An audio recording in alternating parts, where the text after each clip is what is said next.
Hi there, Liz Campbell here from Dynamic Intention. Welcome to the Be the Cake podcast. Today we are talking about relaxation, particularly as it pertains to anxiety, depression and stress. Now, when I did my hypnotherapy diploma back in 2015, so 7 years ago now, I was told by my teacher at the time that 90% of my clients coming to me would be suffering from some form of anxiety and depression, and that it would make up, quote unquote, the bread and butter of the work that I was going to end up doing with hypnotherapy clients. Now, I may not be using hypnotherapy per se anymore. That was one step on the journey of developing the work that I am actually doing, which is primarily with energy.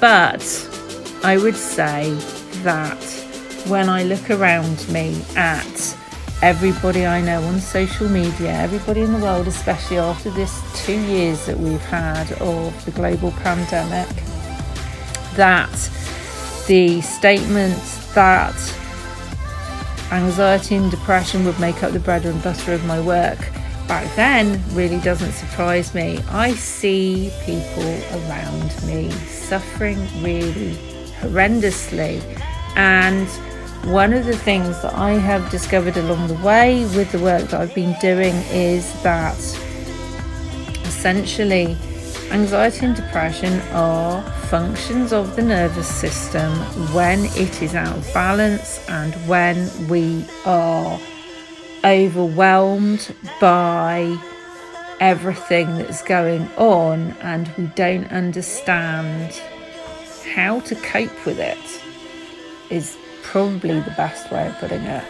And so starting this podcast in this what's a new format for me and something that I've been very inspired to do, it just, I don't know, seemed logical to me to actually tackle this whole subject properly, and to say to those of you who are listening, who've joined me today, that not only is it possible to actually resolve anxiety and depression much more easily than you might think when you understand how to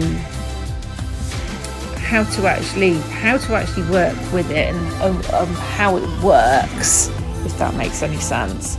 But it's also possible to move into a state of being where it's almost a thing of the past.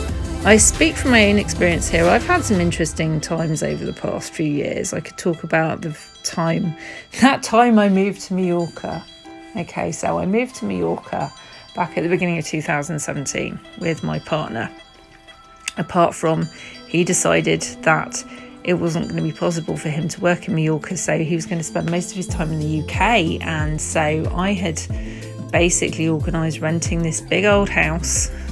I'd manifested it. I manifested this amazing house. I'd basically been doing some specific manifestation work, which was highly successful. It took like 3 months from start to finish of us deciding that we were going to move to Mallorca, to actually getting a massive intuitive nudge to get on a plane and to go and connect with the house that was waiting for us, and actually then connecting with it in a very unexpected way, and then actually at the end of that year paying the deposit on it and moving into it in the following January basically. And then at that point I went from being someone who was kind of sitting quite pretty, I guess, in a lot of ways. Before I moved there, I'd always lived in Bristol. I had quite a sort of solid foundation there, having moved there when I was 19 after I left Wells and Somerset, and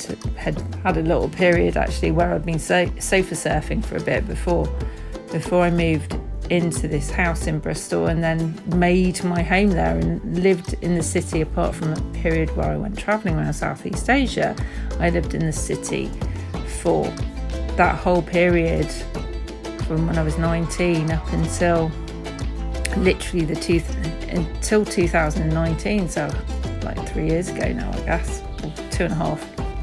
And basically what happened was we moved to Mallorca, and I had been thinking, oh, it'll be easy and all the rest of it. But then immediately when I got there, I suffered an abandonment trauma because of the fact my partner chose not to be there most of the time because he was worried about money and so on and so forth. And so he was also setting up a drone business, and there was all of this drama that happened.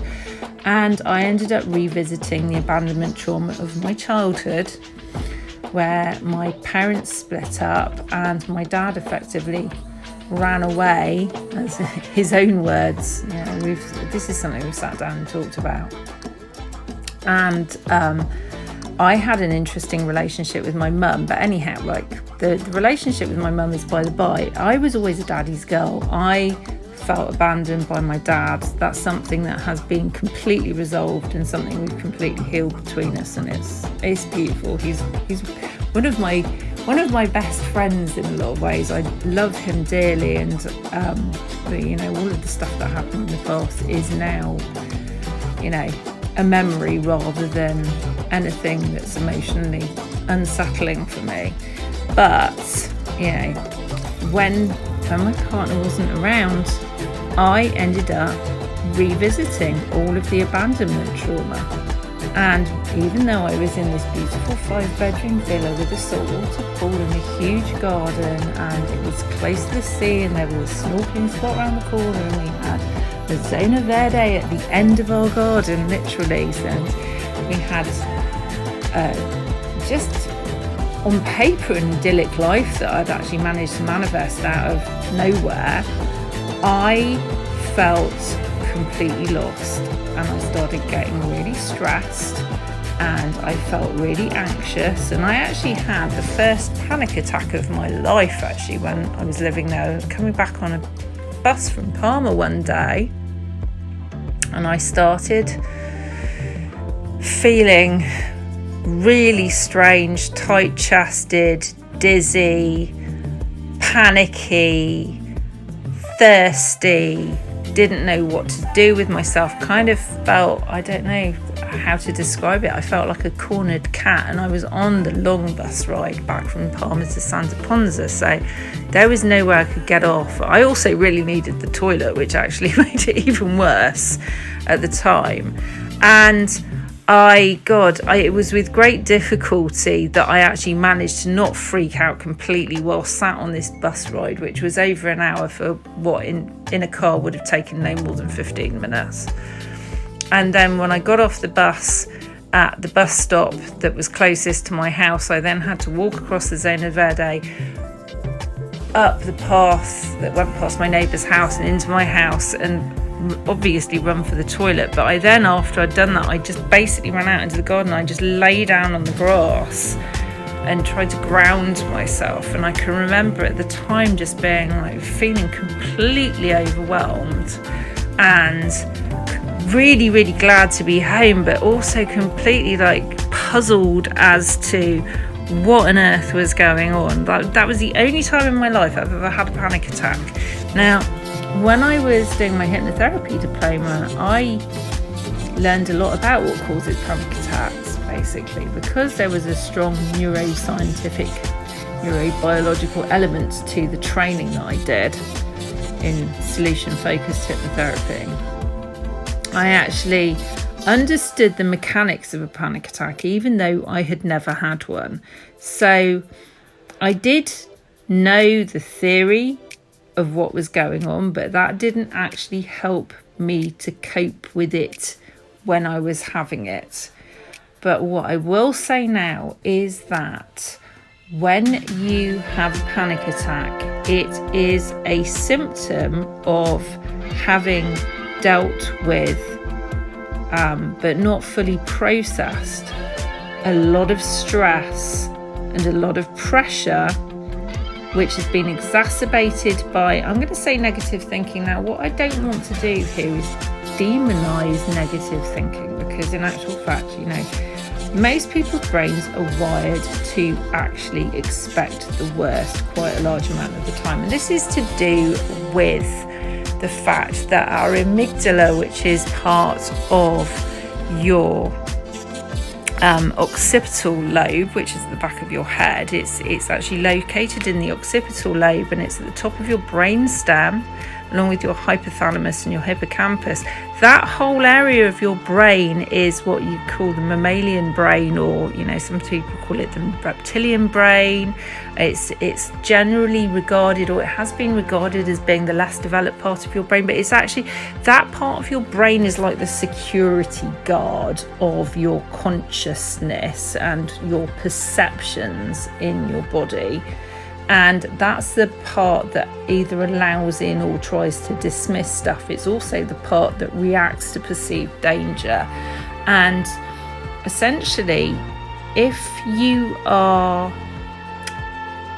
in a hypervigilant state because of stress, which means you're producing a lot of cortisol and a lot of adrenaline, basically what happens is you tend to spiral into negative thinking. It's very difficult to get out of it, because you go into fight or flight mode, and you are looking for escape routes. You're looking, it's fight or flight or freeze. Those are your fear responses. There's also what they call a fawn response, which is to do with people pleasing, but that's another matter.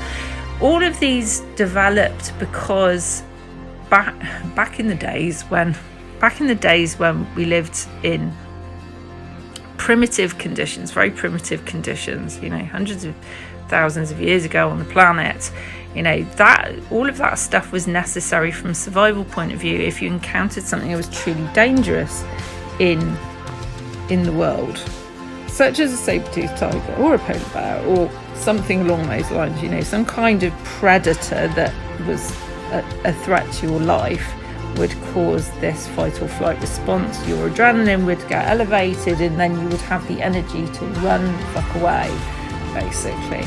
Now, in modern times, we don't have the same kind of stresses, but that part of the brain, until it gets retrained properly, has a tendency to do the same thing. It's passed down through the generations, and in actual fact, when we are expecting the worst all the time, when we have a pessimistic outlook on life, what happens is that we are constantly, whether we realizing it or not, framing everything as being a threat. And when we're framing everything as being a threat, try saying that fast. Basically what happens is we have what I refer to as a stress bucket, because I was taught that that's what you refer to it as. You might want to call it something else, but it works for me, this visual representation. So you have a stress bucket, and during the course of the day, every time you have a negative response or make a negative decision about something, what happens is your stress bucket slowly fills up, and as it's filling up, what that's doing is it's triggering more cortisol, more adrenaline. So all of the stress hormones and neurotransmitters get triggered more and more and more, and you go more and more from your rational thinking brain, the prefrontal cortex and the higher mind stuff as well, more into the reptilian brain, which sees so much stuff as a threat. Everything becomes a very primitive kind of kill or be killed type of response to things. Now, as you can imagine, when that stress bucket gets filled up, basically there's going to be a point where it overflows. Now, our natural way of dealing with stress, in actual fact, it's built in, we're wired for it, is to have REM sleep, where our brain processes what we've experienced during the day and reorganizes itself so that stress bucket empties, and we go back to it being almost empty or completely empty by the time we wake up in the morning. The problem is that when you're really stressed and you don't have any kind of means of relaxing, or you don't understand that you need to relax or do some kind of visualization or meditation and actually give everything a helping hand, what tends to happen is we end up being hyper vigilant when we're asleep too. And then what happens is we don't sleep properly. And we wake up in the middle of REM sleep, and then we can't get back to sleep, and we're like hyped up all the time, and everything's very, very vigilant, like something might, I don't know, try and take us in the night or whatever. And so through not sleeping properly and not getting the right amount of REM sleep, so the stress bucket problem exacerbates itself, and it goes around in a circle until you end up in a state where you're having panic attacks. And, you know, as I've experienced this for myself, it's a very real thing when it happens. It can feel absolutely terrifying. You know, I've had conversations with people who've honestly been like, I thought I was having a heart attack, you know, and this is a regular occurrence. The key to all of this, obviously, is to build stuff into your day where you can take a time out and either meditate. Meditation's brilliant for actually emptying your stress bucket. Conscious breathing techniques, basically, so breath work is incredibly good for sorting out stress and anxiety issues. Also, I could recommend resources on this. If you want to look at the breathwork side of things, it's not something that I teach, but if you want to look at yoga, proper yoga practice. So when I'm talking about proper yoga practice, I'm not talking about the sort of yoga that you get in your local gym where they're like all about kind of how bendy you can be. We're talking about a traditional yoga practice involving pranayama, which is literally breath work. And they teach you different ways of breathing, which actually help to soothe and regulate your nervous system. Now, you're receiving energy work as you're listening to this, which will actually help to reset your nervous system, and it will help to rewire you so that you're not seeking stress and bored when you're not stressed, because that's a very, very common problem that people have.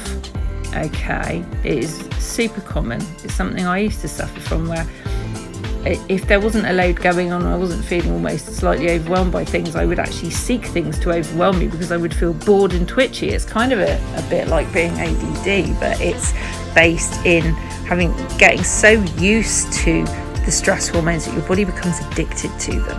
Okay, and you can, as I do, you know, I've done this with myself, energetically sort that out. So the energy work contained in this episode today is going to help with all of that, and you're going to find yourself probably sleeping a lot better tonight than you have done before, and more deeply. And you're going to find that you are naturally slowing down in terms of the way that you approach things, rather than being kind of feeling like you're up on your tiptoes and your shoulders are up by your ears all the time, which is, you know, another sign that you're stressed. You know, even if you're not consciously acknowledging it, like, think about it right now. Whereabouts are your shoulders? Are they up by your ears, or are they rolled back and down?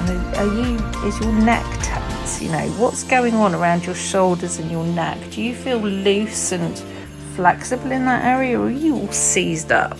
If you get a lot of back issues and neck issues, as well as obviously sleep problems, it is a sign that whether you're acknowledging it or not, you have been suffering from high levels of stress, and it's time for you to actually start taking a proactive approach to dealing with it.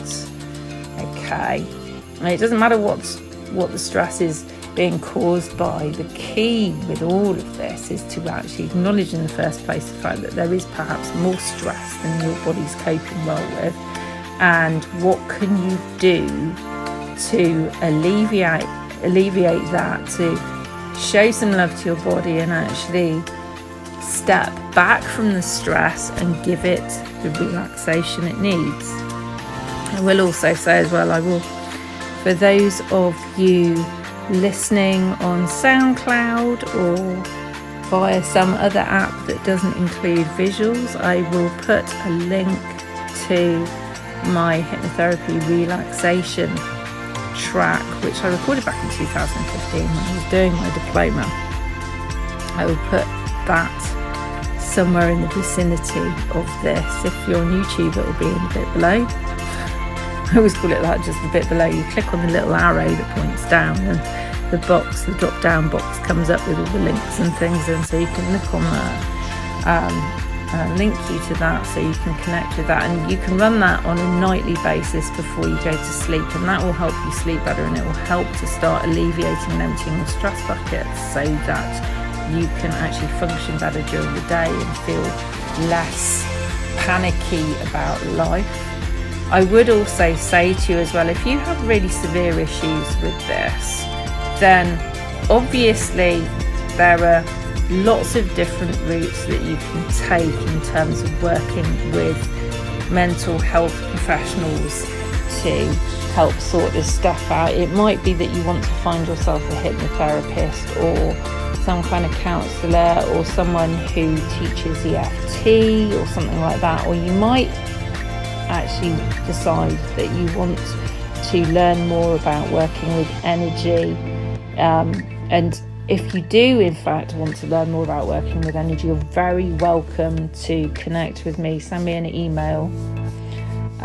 Again, I'll put the email address where you can easily find it, and ask me what the options are for working with me. At the moment, I currently offer group programs, and I do a one-to-one, but it's more designed around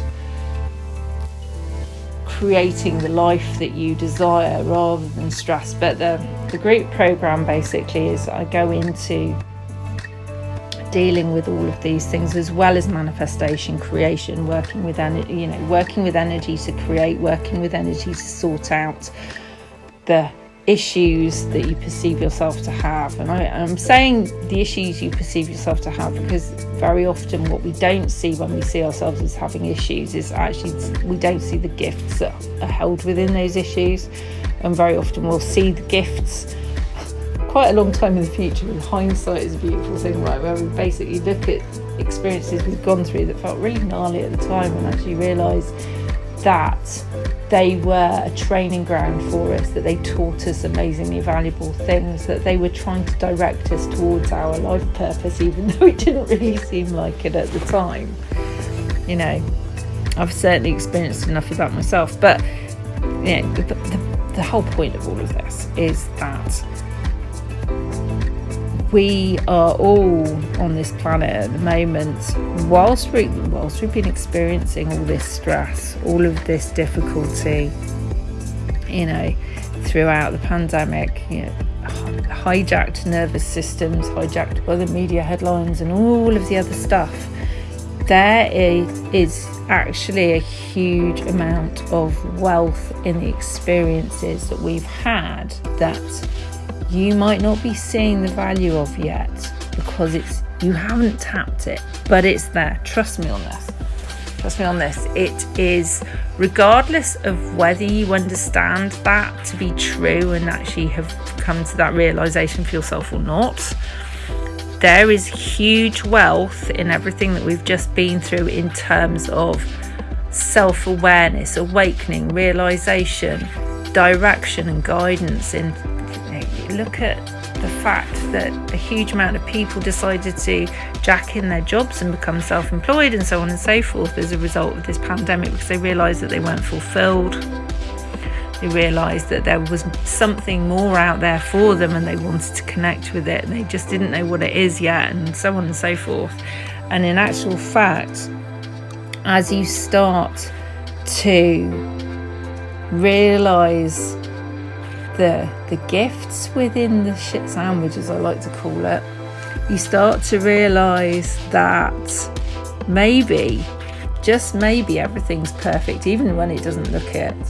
And maybe the whole point of all of this is to direct you to becoming more conscious and to taking greater ownership of your power and stepping into a more intuitive and open relationship with yourself. And if you were to ask me what it is that I do primarily, obviously, as you're listening to this podcast or watching it if you're on YouTube, because there is an audio element, not an audio element, a visual element if you watch this on YouTube. Basically, you are understanding like the other dimensions to the way that I work, because I love to work with these audio visual experiences. For me, this is how I deliver my work when I'm not teaching, and this is how I deliver the energy work that I do, and it's extremely joyful for me because it's combining the things I love the most, working with music, working with visuals, working with energy together in a way that's really powerful and also so much fun for me to do. I could lose hours doing this. And in actual fact, the one thing I will say to you, and this feels like a kind of needs to be underlined several times, if you are living a life where you are massively stressed all the time, and when you look at it, it's to do with your job, it's to do with your lifestyle, and so on and so forth. The gift within all of that stress is showing you where you need to make changes because you're out of alignment with your soul. And in actual fact, your body is showing you that there are things that you are saying yes to in your life that you actually need to say no to. And you are in actual fact out of alignment with your purpose. And that's the deeper bit of the work that I do with people. Anyhow, if you are actually fully aligned with your life purpose and your soul purpose and the things that really light you up and bring you joy, it's not possible to be mega stressed. Not in the way that you have probably experienced, and therefore this is why you're listening to this, and so on and so forth. If you are in actual fact fully in alignment with an embodiment of your, what I call your purpose work, anxiety and depression don't really play a part in that. They just start to pop up to show you when you're slipping out of alignment for whatever reason. And they're like little markers or red flags that show you where you might need to make adjustments. Basically, they're your emotional compass, as it were, that show you where you might need to spend more time in what I call receiving mode, where you kick back and relax and just allow new inspiration to come in. Sometimes it's about that. It might be that your body needs a break. It could be that job that you prize so highly because it pays you really well and so on and so forth isn't actually what your soul wants to do at all, and it's had enough. Yeah, these things aren't out of the question. It's a really, really good idea when you're suffering from anxiety and depression to really take a good long hard look at your life and see where are you saying yes to things you should be saying no to. Where are you doing stuff to make a buck that doesn't light you up from the inside? Where are you creating unnecessary friction because you believe that life's supposed to be full of challenges and you're actually not giving yourself the acknowledgement that in actual fact, when you're fully aligned with your purpose and you're in your, I'm going to say, high vibrational joy state. Don't roll your eyes at me too much. You know, when you're fully in your purpose, you are always doing what lights you up and what gives you joy and creates passion, and that is not stressful. When there's stress, when there's friction, when there's all this corrosive and abrasive stuff going on and your neurotransmitters and hormones are down that end of the spectrum, that is showing you that you are not doing what you came here to do. In actual fact, that's like the biggest thing. And following your feelings as a guide with this, like where is it that you're doing things because you feel like you have to all of the time and it feels drudgy and like that's become like 5 days a week. Those are the things that you need to look at changing. And as for relaxation, obviously you will be receiving the work on that as you're listening to this, which is obviously highly important, but I do want you to just take a moment. I will even drop some journal prompts below this, depending on obviously which platform you're on. If you come to YouTube, you'll find journal prompts for you in the drop down box. I'm going to leave some journal prompts for you that you can use to free write on stuff and actually just have a really good think about what it is that is calling to you that you're ignoring, and where are you doing things that your soul wants you to say no to. Because, you know, ultimately, when you're stressed, when it feels like you're hitting your head against a brick wall the whole time, when life feels really hard and there's no respite, it is showing you very, very clearly that you're out of alignment with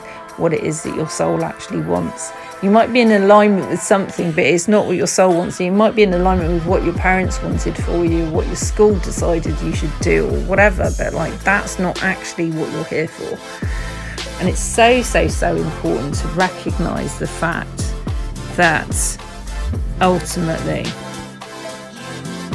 you didn't come here to live a life to make other people happy. You came here to live a life very specifically that taps into the things that give you the greatest joy, the greatest sense of satisfaction and creativity and excitement about, you know, that bounce out of bed in the morning, feeling excited about life, feeling, you know, that is not impossible to achieve. I bounce out of bed on a daily basis because of the fact that I'm doing what I've come here to do. But it took me a while to get to that point. I wasn't always here. So I just want to share that with you.